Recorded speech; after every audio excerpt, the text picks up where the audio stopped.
Well, hello, everybody. Thank you so much for joining me. It's good to see a lot of friends in the chat, a lot of great organizations and people that I've met over the years. It's really a privilege and my pleasure, a truest pleasure to talk with all of you today and give a few of my thoughts, and hopefully some of those thoughts are valuable to you, or at least maybe spark some dialogue and conversation you can have with other great professionals in the industry. I love this industry. I love working in philanthropy. I believe in it. I just think it's such a wonderful thing. A true example of people selflessly stepping up to make the world a better place. You know, there's a lot of industries that say they exist to make the world a better place, but we all get to do that every day. We get to see donors do some of the best things they've ever done, and we get to talk about it. How can we make our organization stronger and so forth? And today I want to talk a little bit about this last year. A lot's happened, and there's a lot of the things that we all know that happened, and there's some other things that hopefully there's a few other things specific to philanthropy that might be valuable to hear about, and then maybe make some predictions for next year. And I'm just one voice, and there's no way I'm going to cover it all, but maybe here's a few things, and you can take this with the other conversations you have, and hopefully get some value from it. So I am going to approach this in a few ways. One, I'm going to do a quick recap of the Giving USA numbers, which came out in the summer of 2021. And that I won't spend a lot of time on, but just to set some context for some of the other prediction areas. And I've been doing this presentation annually in January, and we don't have the final numbers for the previous year. So I think it's helpful just to show the year before from the Giving USA data. It's data that I'm really proud of and close to. I'm excited that I'll be becoming the chair of the board of the Giving USA Foundation in summer of 2022. So it's a role that I'm really excited about, having been involved with that organization for several years, chairing methodology for 7 years with them. And it's such a great leadership team, such a group. I just love the Giving Institute, which is behind the Giving USA Foundation, which is really the professional association of the great companies, service organizations, consulting firms, technology companies, service providers that really serve the nonprofit sector. I love being a voice of collaboration and sharing our knowledge to really further the sector. Then I'm going to move into, after that brief overview, into a look back at 2021. And the way I've structured that is around the predictions I made last January at this time for what I thought was going to happen, and then what actually did happen, and maybe a few other things. And then I'm going to move into a final kind of a slide of predictions for 2022. And as Emily said, feel free to ask questions in the Q&A. I'm hoping that there's a little time to address those, knowing that it's a recording. The Q&A may or may not be in the recording, and if I don't get to them, I would like to try to get back to you if possible. If there's technical questions for the webinar, feel free to chat Emily directly in the chat box, and she'll be helping to monitor that. All right, so looking at, let's kind of jump in the 2020 numbers, which came out in the summer of 2021. Some of these slides will be familiar, and I'll do that recap for you on what happened. We found in the summer of 2021 that in the previous year, giving did indeed reach a record amount, and that was both in inflation adjusted and real dollars. So despite all the disruption, there was a lot of giving, and we know that people gave differently, different sectors gave differently, but the numbers went up, which was interesting because giving often tracks closely with the economy, especially the GDP. Some have said, and it's pretty close, that for almost 60 plus years, it's tracked at about 2% of the GDP. This was a year where the GDP went down, but giving went up. And I think there's some interesting phenomena happening within that. So giving was up during 2020. Now, what we know in 2020 is the stuff that you'd have to be blind to have not known, or impaired of some sort. COVID-19 pandemic, we've certainly had the racial justice and social justice movements following the murder of George Floyd. And I'm calling from Minneapolis, certainly close for us here in our community. And the resulting economic need and the workforce really hitting some sectors differently, and also it's been tough for people. So there's other factors, not just economics, that have impacted the workforce. And by the year end, even though the GDP had declined, the stock market, as we know, had grown. And there's some relationship to the CARES Act that perhaps influenced philanthropy as well. So we knew there was a lot of different factors, different lines on that ARIMA model, perhaps, that were pushing and pulling on the philanthropy trend line. And we saw in who was giving the giving in 2020, that three areas were up and one was down. Individual giving went up slightly. Foundation giving was way up in terms of a huge growth. I don't remember there being a growth level that much. And some of that was purely related to the economic factors we listed, also somewhat to the democratizing of donor advised funds, giving to foundations and so forth. So there's a lot of different factors. Bequests, which is technically individuals who have met their actuarial realities, also went up a little bit. Unfortunately, that the actuarial realities were related to some of what was happening in the world, but corporations went down.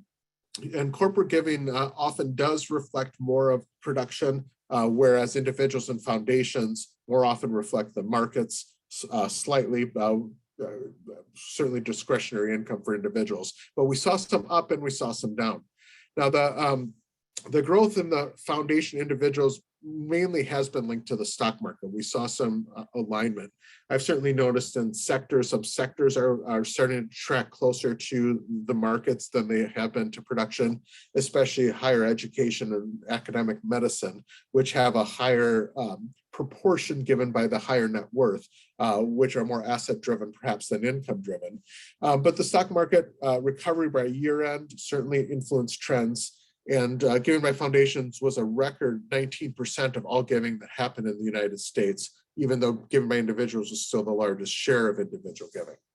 Now, corporate, as I mentioned, is related to production. And so we saw GDP decline by 2.3% and corporate pre-tax profits declined by 3.5%. Both of those are pretty strong indicators that giving would have gone down, which it did, but it was uneven around across industries. So certain software and technology experienced growth, leisure travel, transportation, entertainment went down. So we saw some companies actually increase, even though the overall negative trend collectively was observed.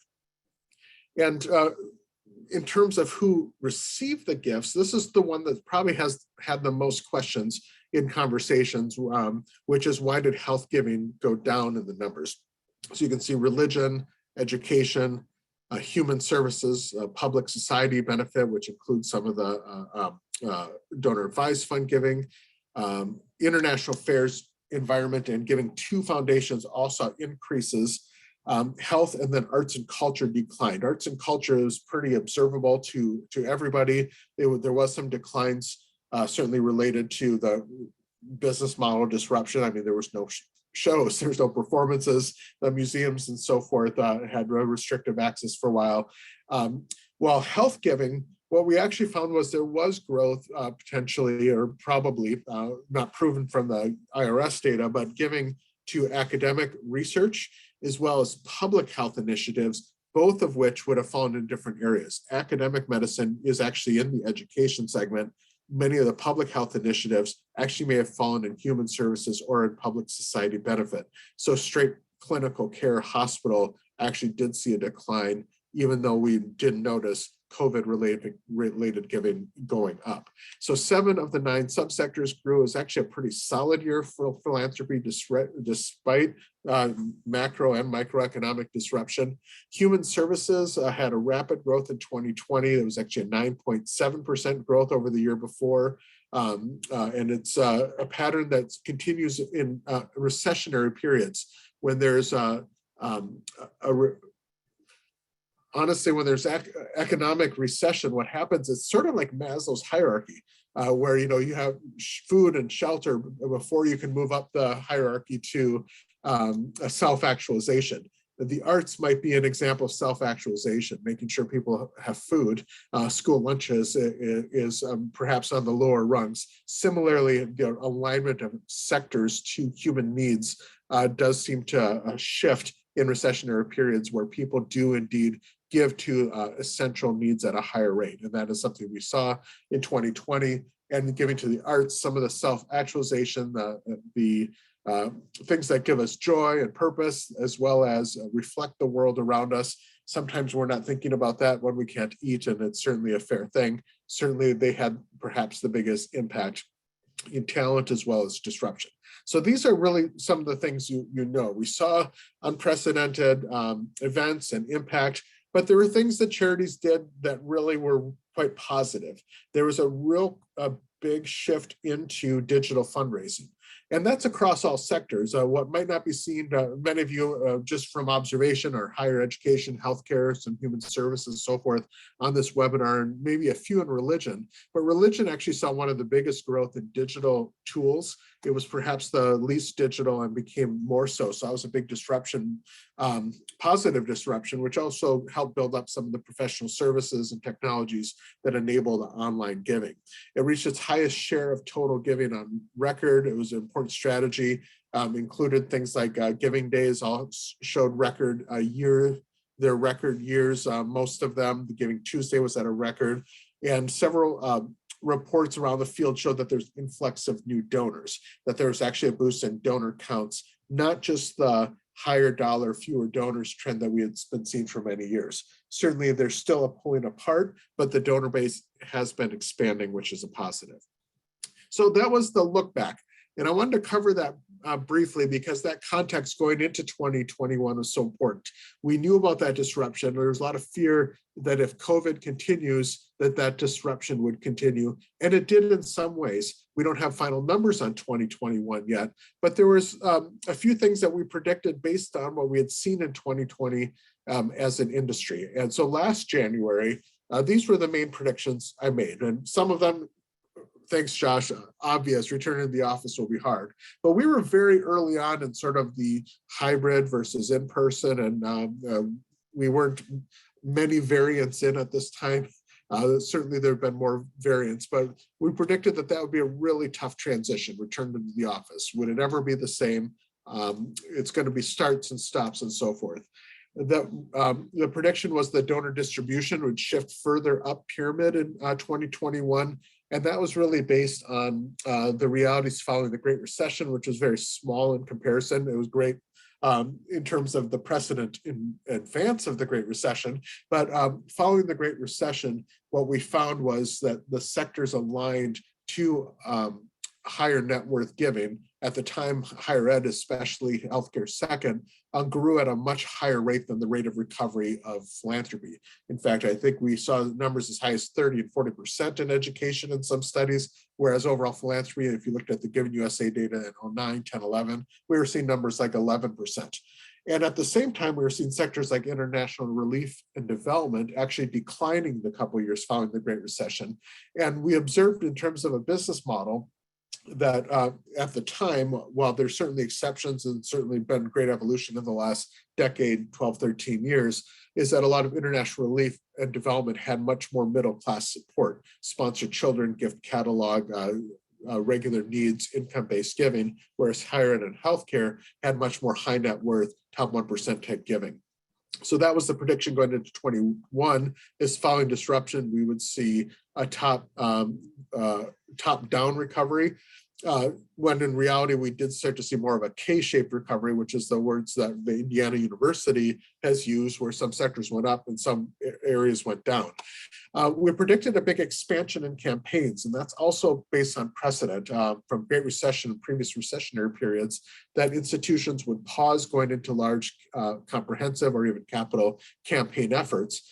And even though there's a kind of a ready national pace or a rate of campaigns starting across the country, those that would pause would start to resume along with the existing pace of those that were going to start at that time, meaning that there'd be a bubble in campaigns starting.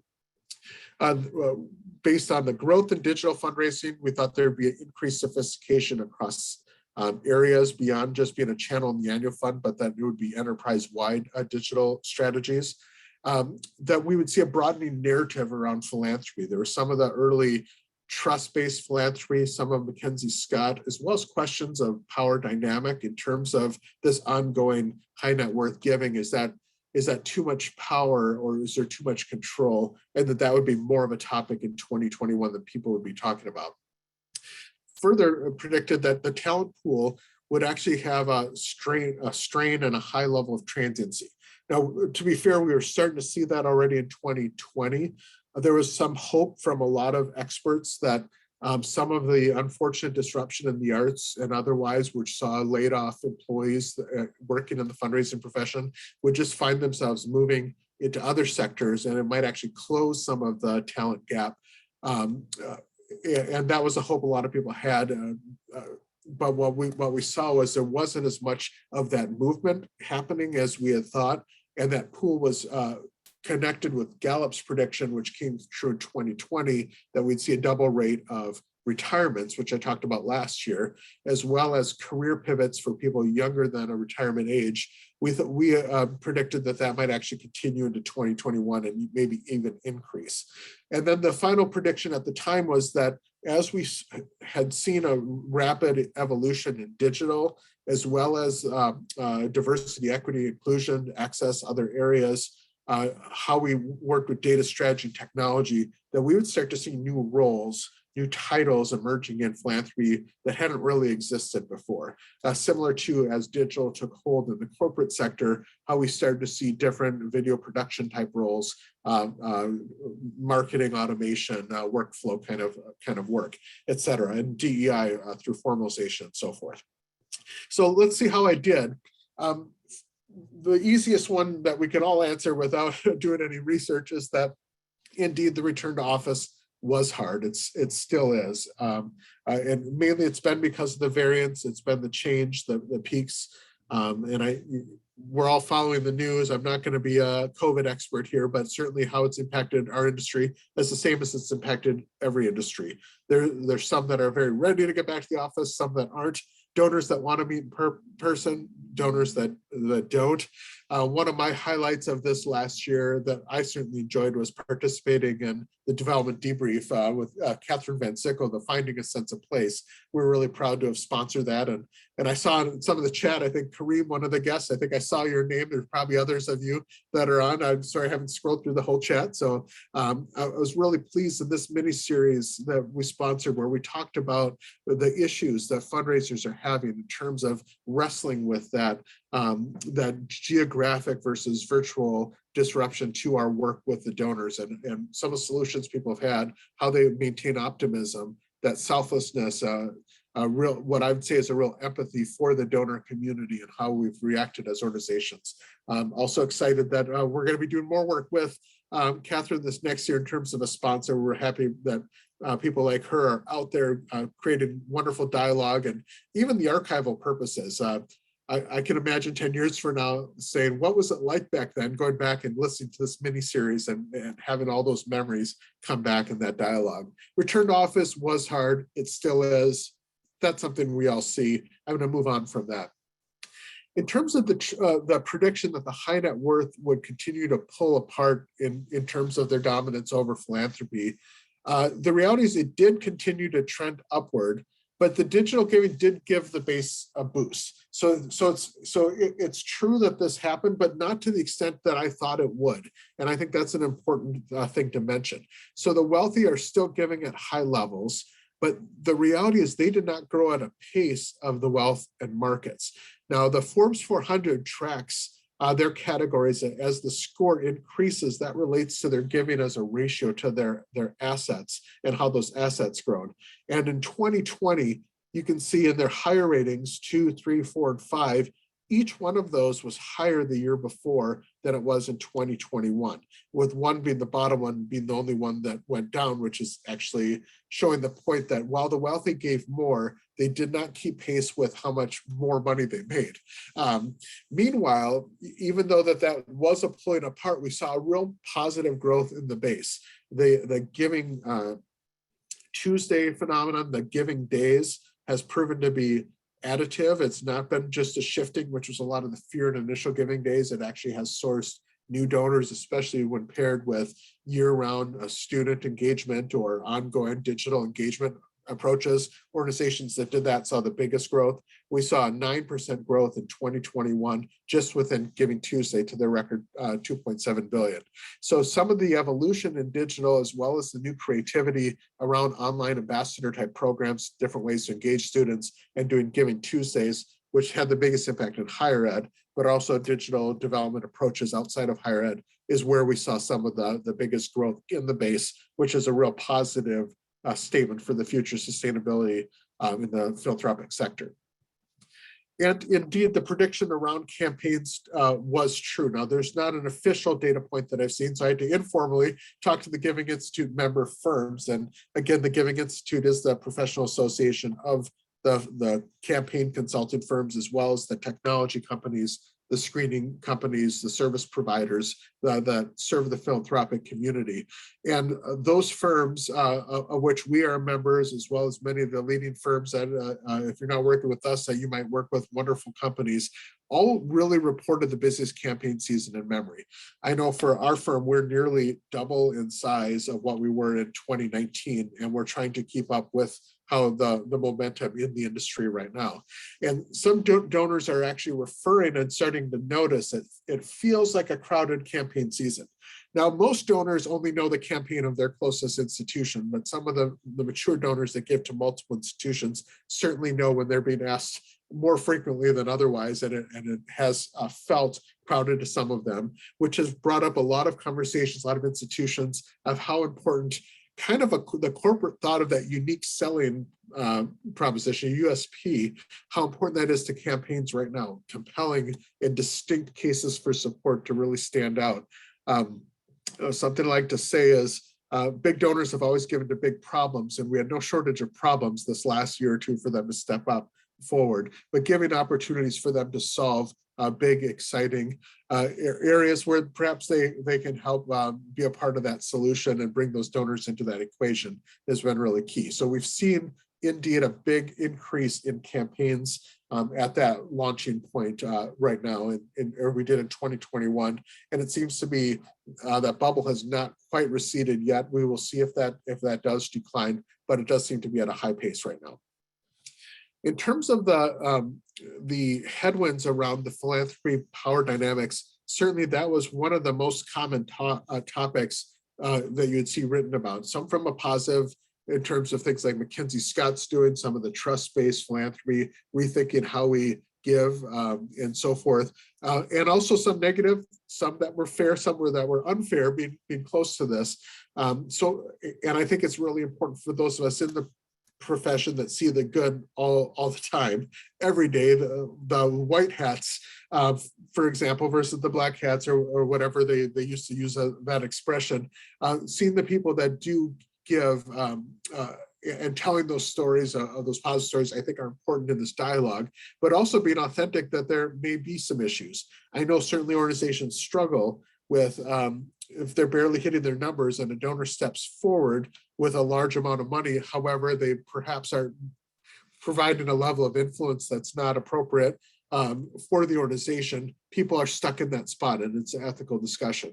My observation in working with the high net worth is I find them often more interested in credit than control. I know it's a subtlety, but I've worked more so on how do we help the philanthropists who ultimately want to feel some certain degree of relevance. If you remember Benjamin Buford's book, Halftime, which was a real popular one that planned giving officers used to share, the concepts in that book were that people pursue a life of success, and then something shifts where their mindset is less about success and wealth acquisition, and starts to shift towards significance. I want to do something that's significant, or leave a legacy, or feel important, or have a real relevance.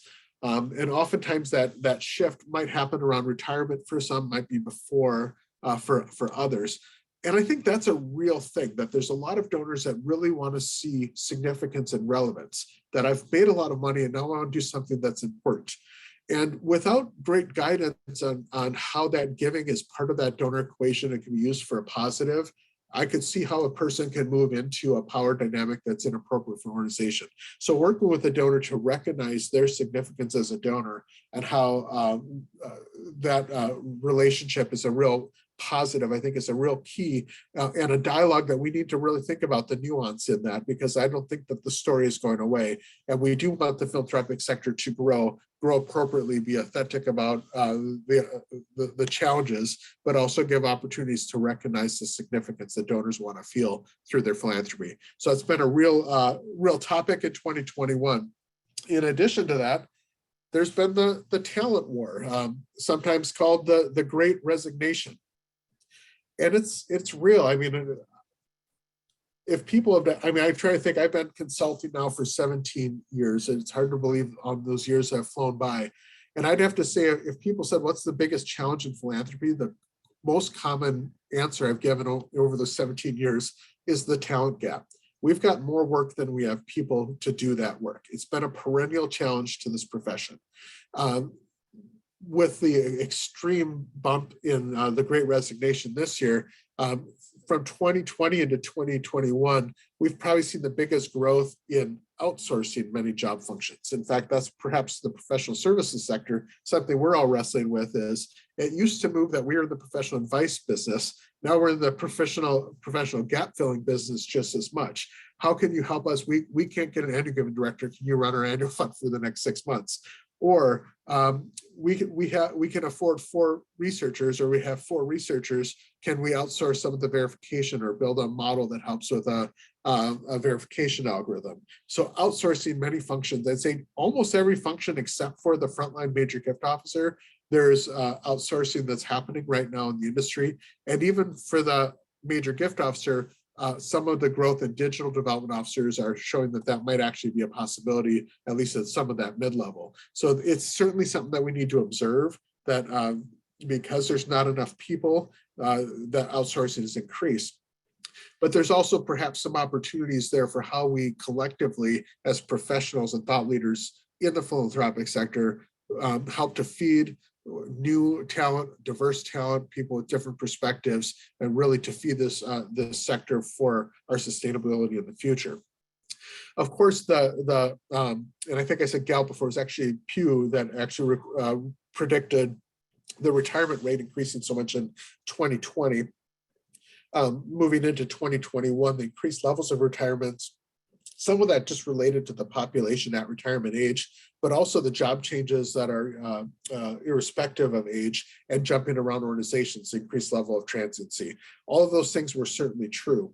Outside of the philanthropic sector, CNN had in a report in 2021, the top challenges to hiring were certainly COVID. The persistent fear of COVID and emerging variants was the top most cited, but also just exploring new careers and new sectors. When there's disruption in life, there's a lot of thinking about what's my next chapter. We've certainly seen that. A lot of great professionals. I've seen chief development officers move into completely different professions, people in different staff, and also people move from other sectors into ours. But there's a real exploration of new career paths. And then high levels of burnout rate, which has hit women a little bit harder than it's hit men. 41% of women reporting increased workloads as the main factor in their burnout rate. So we're certainly seeing that. It's hard. When things are hard, the stress increases. There's certainly other needs in the home, which has unfairly affected women more than it has men. And there's been other geodemographic realities that have all factored in, which has not been helpful for our sector in hiring a diverse, gender-balanced workforce. And then also the new roles certainly have emerged, which was in the prediction. Perhaps where we've seen it the most have been indeed in digital and around video production, social content, strategy analysis, specialties around marketing and marketing automation software that integrates with our primary CRM data. The other areas are certainly around DE, diversity, equity, and inclusion, access, and so forth.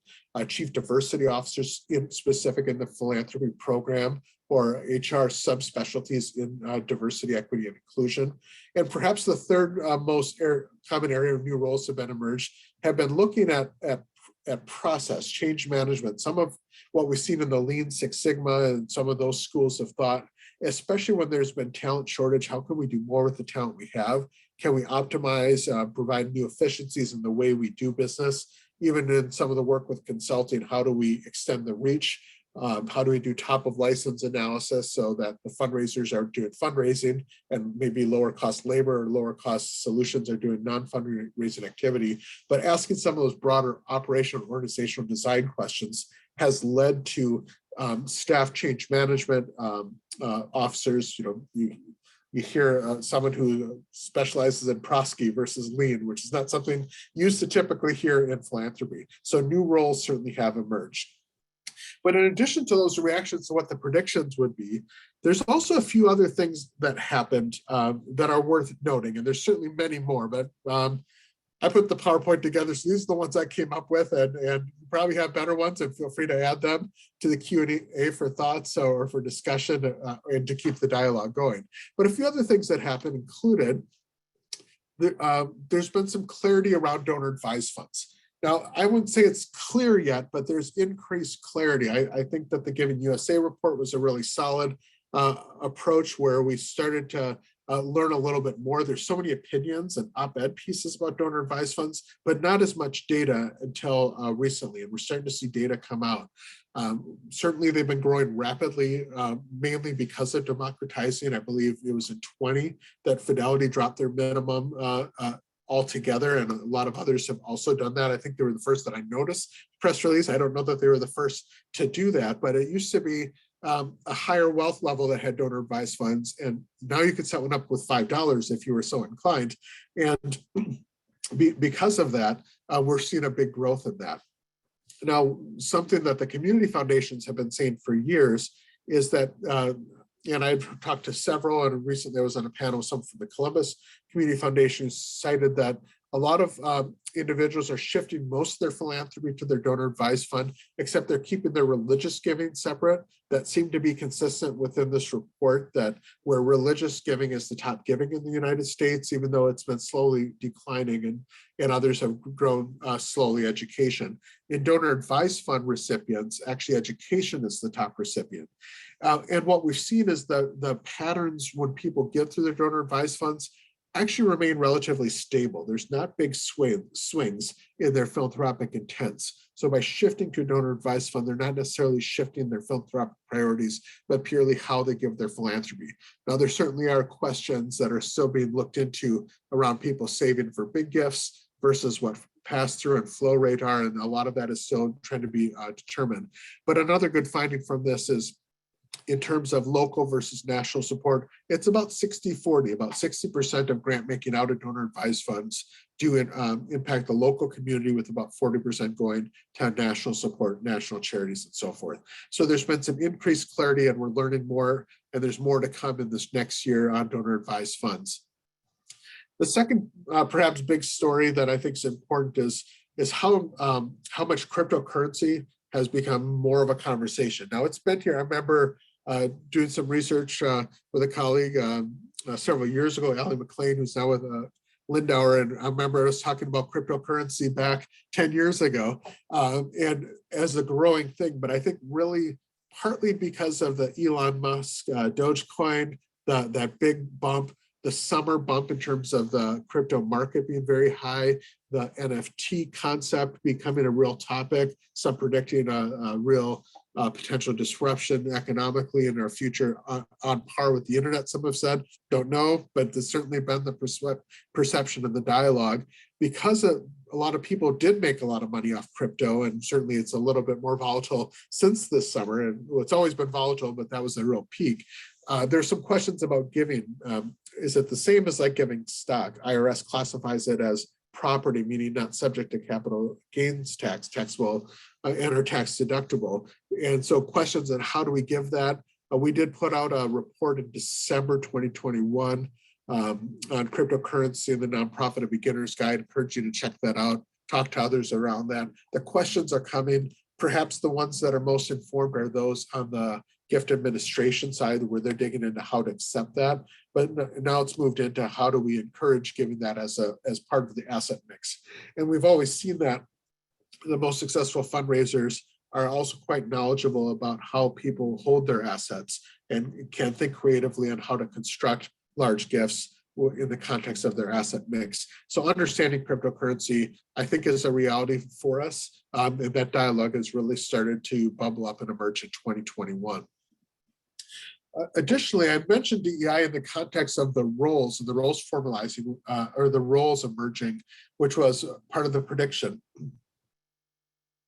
But I would say coming out of 2020 into 21, there was some degree of stickiness in terms of moving from just statements about the racial justice in 2020 to actually being real about it and some formalization.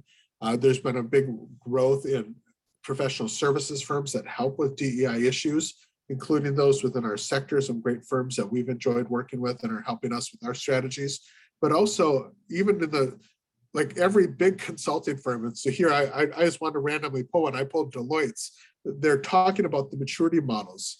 We're seeing maturity models in terms of organizations. We're seeing real staff and taking it from statements to actually a progress of really trying to address these issues and hopefully even solve some of these issues, moving from compliance to programmatic to leader-owned to a truly inclusive culture. The formalization, I think, has been a real positive, and to see that in our sector as well as other sectors, I think is great. And I'm hoping this professional services sector can keep up.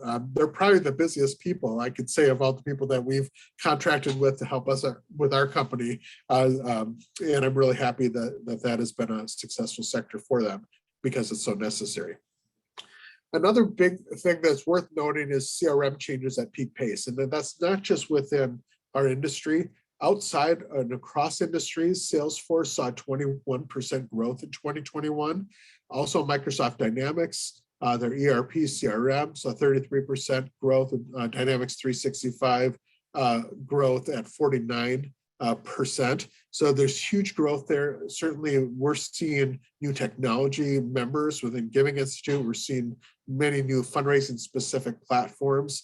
And growth in system conversion and integration service providers, many more companies that are helping manage conversion. I'd say it's perhaps for our business at BWF, pulling back the curtain, one of our biggest growth areas has been helping guide organizations through conversions to different software platforms from A to B.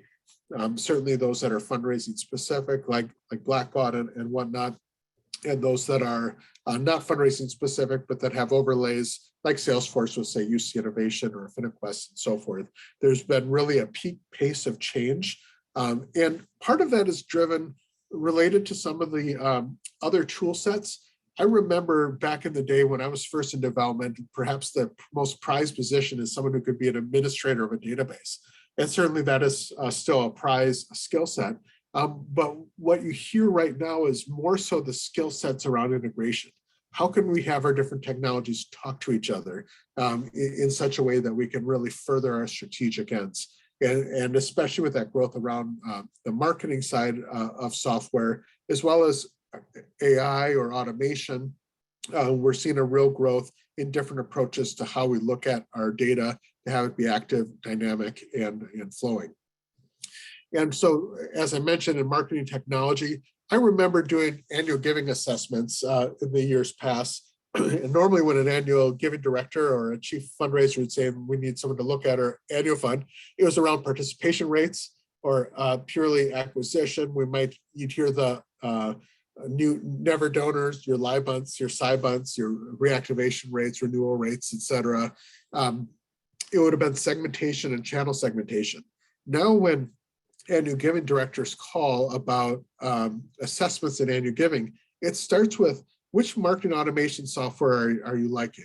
HubSpot, Marketo, Salesforce Marketing Cloud, the SharpSpring, and others. How are you integrating your AI with your segmentation? Are you doing persona models? Can you help us with what are our right segments and what's the right source and journey? Or even taking it to conclusion in terms of a lifetime value, source, journey, and destination. I remember working with one organization where we looked at their major donors to a campaign 2 campaigns ago. And it was a simple question. We wanted to see for all the major donors that gave to that campaign, where was their entry point to the database, the first gift they ever gave? Did they give, was it through the annual direct mail program? Was it through phone? Did they first give at an event? And we just sort of tracked those numbers. And in that campaign, we found that the top segment at that time's first gift was through the direct mail program. Well, what we did is then fast forward to the next campaign, which is about 8-9 years later.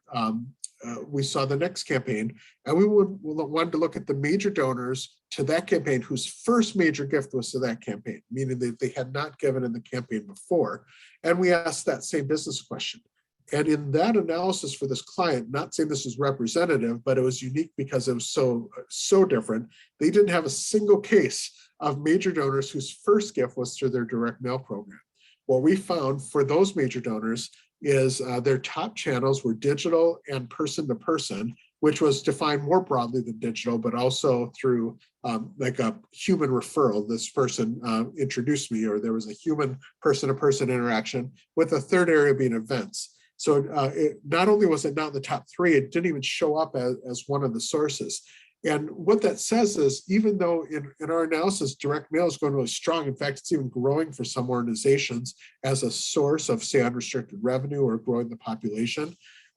For this organization, which I've also seen replicated in other organizations, it was serving less as an entry point on a journey to major giving. It was an entry point for a different journey. But as we're starting to think about how people are sourced, how they progress through a journey of giving and where they end up, how we acquire donors will impact future major giving. And we're starting to ask those questions, putting those workflows, automating some of those, integrating new technologies, taking the best of what was in AI and decision sciences with some of the best thinking around segmentation and digital marketing. And we're seeing some real growth, which I can't help but think is why we've seen Giving Days, Giving Tuesdays, and the digital channels growing so well for some organizations.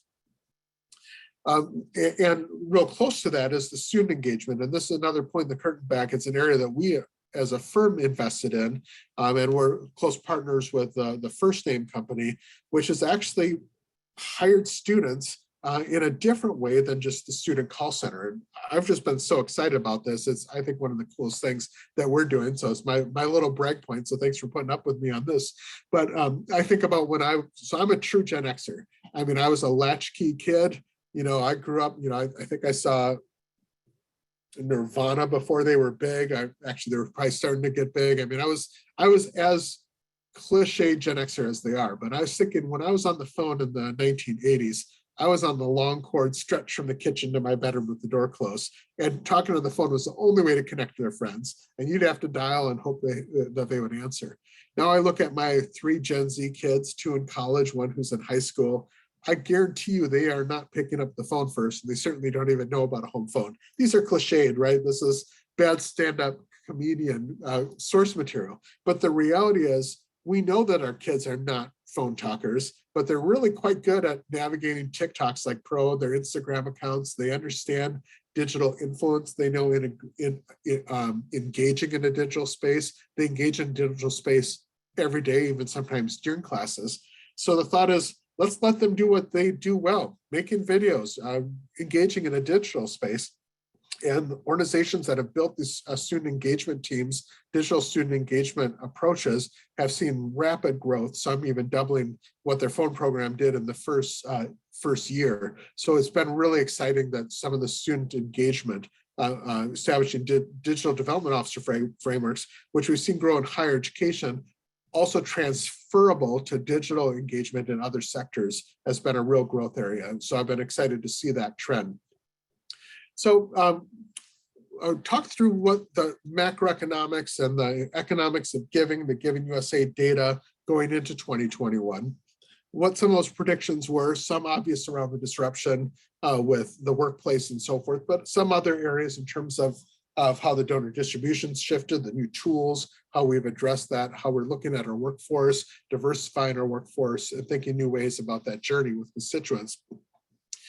But then now looking for 2022, what's next? And that's always a tough thing. And I'm hoping there's a degree of, I want to be safe so I can be right and have a good webinar in 2023 at this time, but I also want to try to stretch myself a little bit. So what I came up with is a few high level, and I came up with, I believe, 9 of them. So what I think in 2022 is where we're going to see some of the biggest growth. And part of this is because I'm starting to see it already, is I think that we're going to have a real growth in internship programs and other creative talent feeder systems. I remember some years ago in Michigan had their DSIP program, their Development Student Internship Program, and we've seen a few programs like that. I'm hearing many more organizations start to think creatively of how do we start talent, how do we train them, how do we build for the benefit of the sector, but also for our own organizations, for the diversification of our team, diversification of experiences, backgrounds, seen and unseen diversity. So I do predict that we're going to have a real growth in some of these talent and internship feeding programs. I also expect the geographic spread of staff to maintain and even expand institutions in more remote locations. Now, that's not a tough one to predict, but we've seen certainly with talent transiency and the difficulty of returning to work in an in-person workplace, added to that in 2020 and 2021, some people moving away, some to other countries, some to just other states, to cheaper places to live, to work in a remote environment, more appealing places to live, what have you, closer to family, other things like that. And that's opened the doors certainly for some organizations who couldn't imagine having a remote workforce, especially in areas where it's been tough to hire. Because of that, if nothing else, I believe that that geographic spread is going to maintain. I think it's going to continue to grow because I don't see the talent gap closing fast enough. Even if we have these internship programs and feeder systems, I think there's still going to be enough of that gap. But when there's a supply and demand imbalance, we see prices grow. I'd say the accommodation of remote workforce might be more costly, but I think that's part of prices going up a little bit for talent. I feel that corporate philanthropy is going to slightly turn around.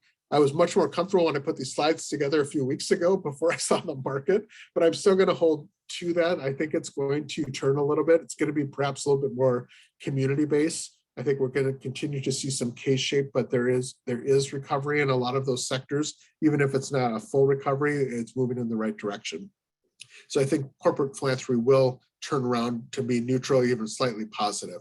I also think that arts giving is also going to close that gap. I think part of that is because of government incentive this last year seems to have been effective in maintaining the health of some of these arts organizations.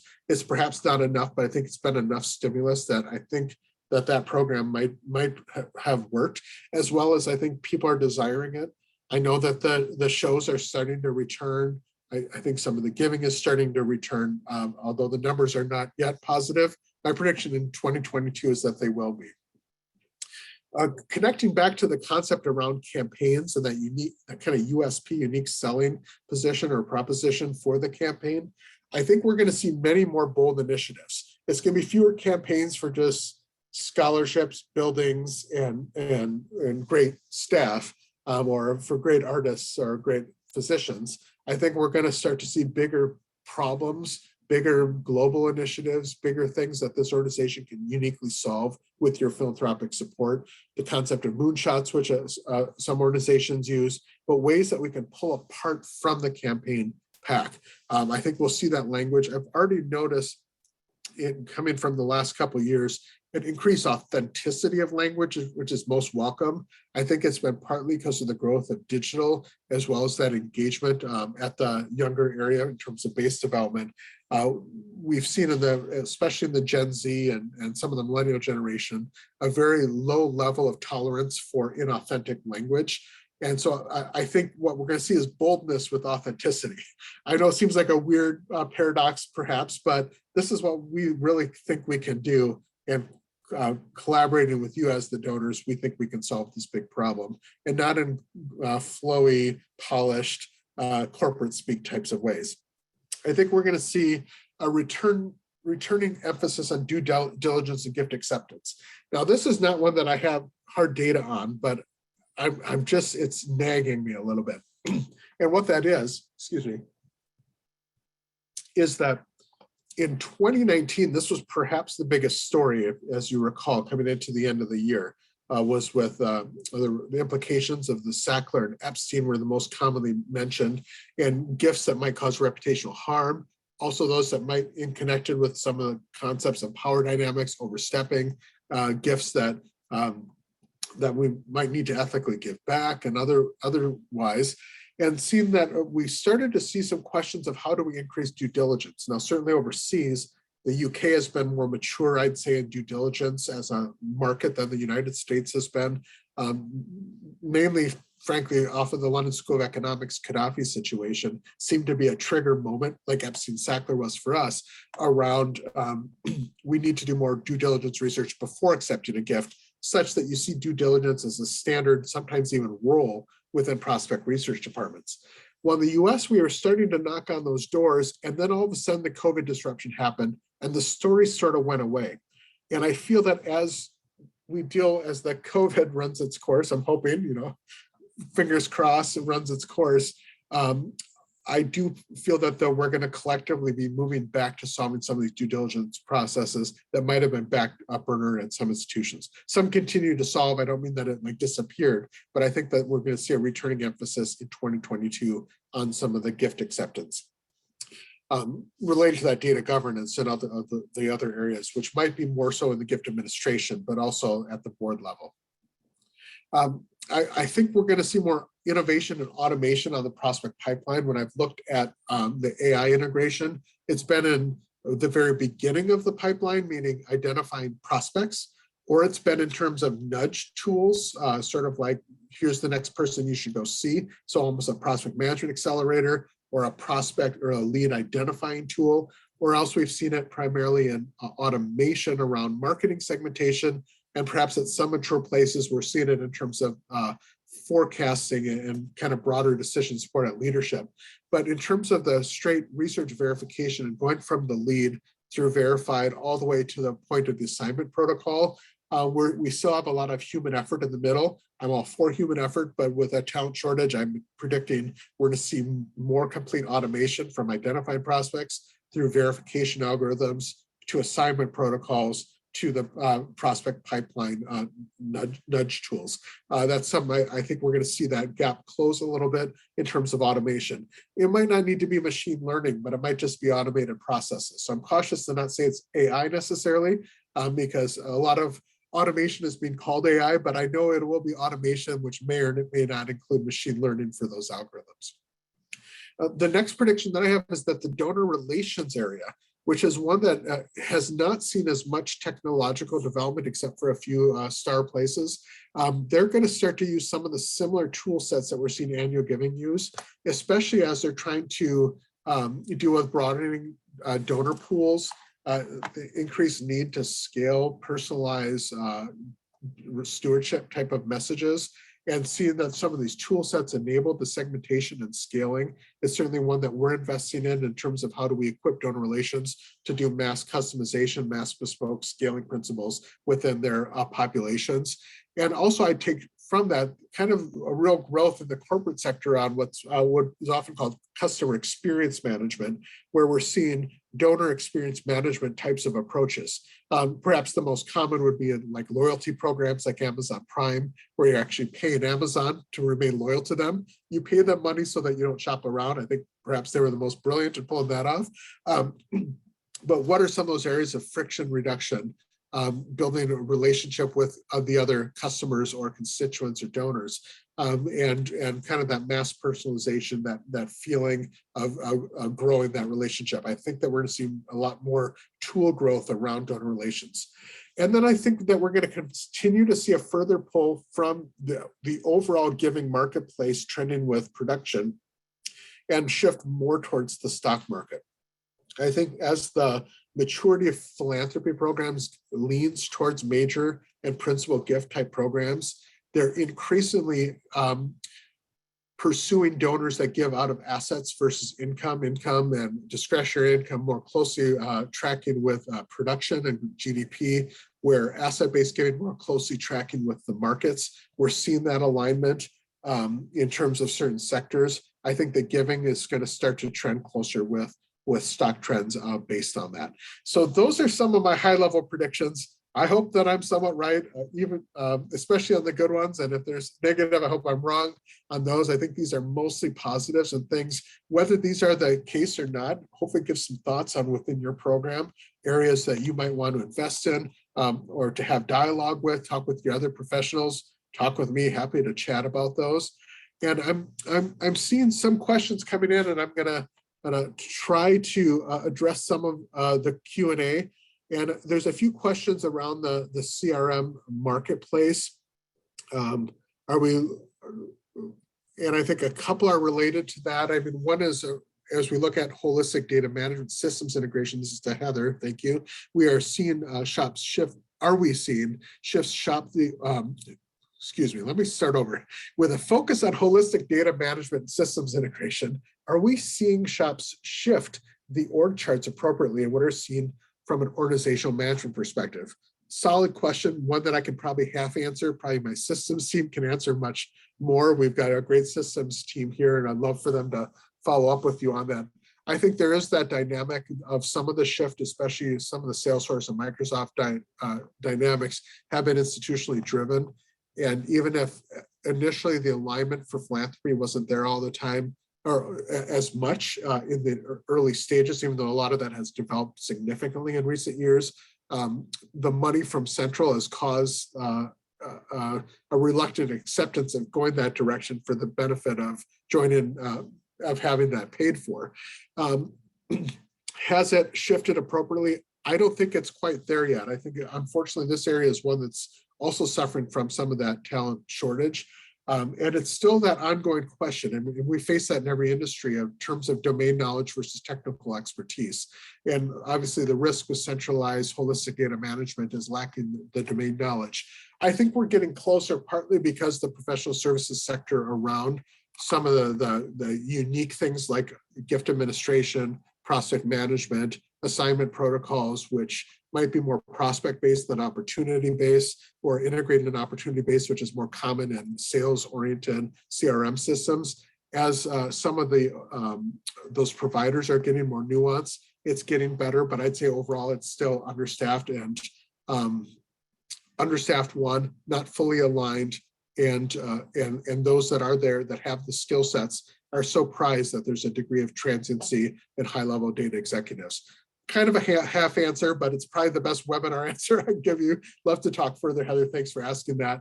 I know there's some questions on market share shifting. I'm actually going to hold off on commenting on any company's market share going negative. However, I think there's been a real positive growth in terms of new tool sets, which have given and new interests around what the customers, meaning those of us in philanthropy, want, which I think is informing a much more competitive marketplace, which I view as positive. We're seeing a lot of, I love when new competitors come on the scene and do something different that causes us all to be better. Excuse me, our next question was around the increase in environmental philanthropy. And thank you, Carl, for posing this. Was this from a low base, and do you think this is one off or will continue to increase as climate crisis continues? I think that I was actually surprised to see climate, the environmental number to go up. Truth be told is what we had seen informally was during the peak disruption of 2020, we started to see increase in giving environmentally at the local level, but a decrease in national and big issues like climate crisis or global environmental concerns. Now that was anecdotal. And I assume even though the local would go up, based on relative financial numbers, we would see a net decline because of the national impact. I actually think what happened was the local philanthropy increased at such a rate, more so than that decline. So I think it was a local parks in my backyard, things that benefit my community. And I think it's I don't want to say it's a self-actualized issue, but people can see local environmental concerns similar to the arts, big global issues. When there's something like COVID, I think it shifted some attention. So I actually think it's going to increase, and the way it's going to increase is I think we're going to see a return to some of the global climate crisis, ocean health, some of the areas that I think, my prediction is that will grow. So thanks for asking that question. And I think I'm going to, let's see, I'm seeing that some of the questions coming up around, trying to get through some of the questions. There's some questions about the blind admissions in higher ed and what does this mean for universities. And I saw certainly Harvard's announcement, they're certainly embroiled in this discussion. It's a tough one to answer right now.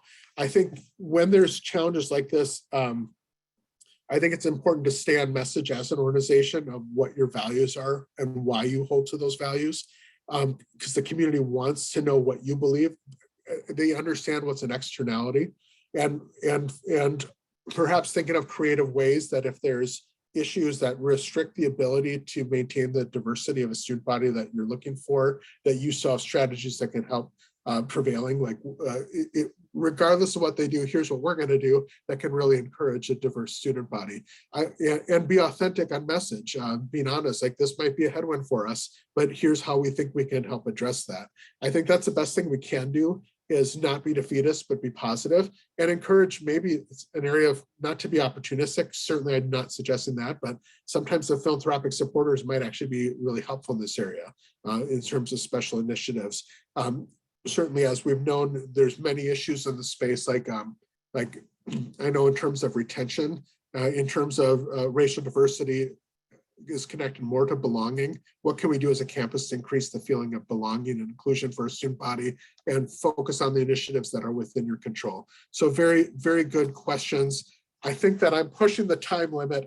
I'm over the time limit. I'm getting the smirk from Emily. That's a polite shut up, Josh. No, I'm just kidding. You would never say that. But hey, everybody, I can't thank you enough. I love talking about this stuff. It fuels me up. I hope you got something out of it. If not, don't say anything. If so, feel free to share the recording, which will be available. Emily, any closing thoughts about the recording or how they can access that information? No, we will be.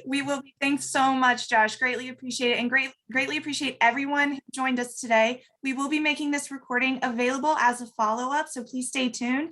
Any questions in the meantime, please feel free to contact marketing.com. All right, and with that,